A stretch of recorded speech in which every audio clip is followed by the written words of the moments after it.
আসসালামু আলাইকুম। দেখতে পাচ্ছেন একটি সেই ধ্বংসস্তূপটা, যেটা জাহাজ ভাঙা চলে আসছে সাগরের তীরে। এরকম আরো 2-3টা আছে এ পার দিয়ে। এগুলো অনেক দামি। এগুলো হয়তো মাছ সাগরে ভাইসা ভাইসা সাগরে হয়তো জাহাজ ডুবে গেছিল, যে কারণে এটা ভাইসা চলে আসছে এই জায়গায়।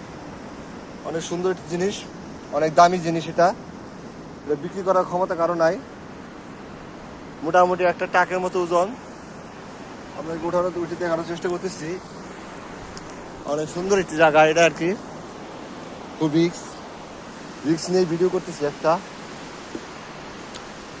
মোটামুটি আমি এখন উপরে আছি, দেখতে পাচ্ছেন কতটুকু উপরে আছি। দেখতে পাচ্ছেন নিচের লুকটারে কত সুন্দর দেখা যাচ্ছে। হ্যাঁ, এটা সাগরের পাড়ে ভাসে আসছে। অনেক সুন্দর রোমাঞ্চকর দৃশ্য বৃষ্টির সময়। জেলেরা মাছ মারতে যাচ্ছে, শিশুরা খেলাধুলা করতেছে পানির মধ্যে। এটা একটা ছোট নদী বলা চলে, সাগরে মিশে গেছে আস্তে আস্তে। অনেক সুন্দর। ইনশাল্লাহ আরো সুন্দর ভিডিও বানাবো। আমার পেজটা লাইক, ফলো, শেয়ার করবেন। সে পর্যন্ত সবাই আসসালামু আলাইকুম।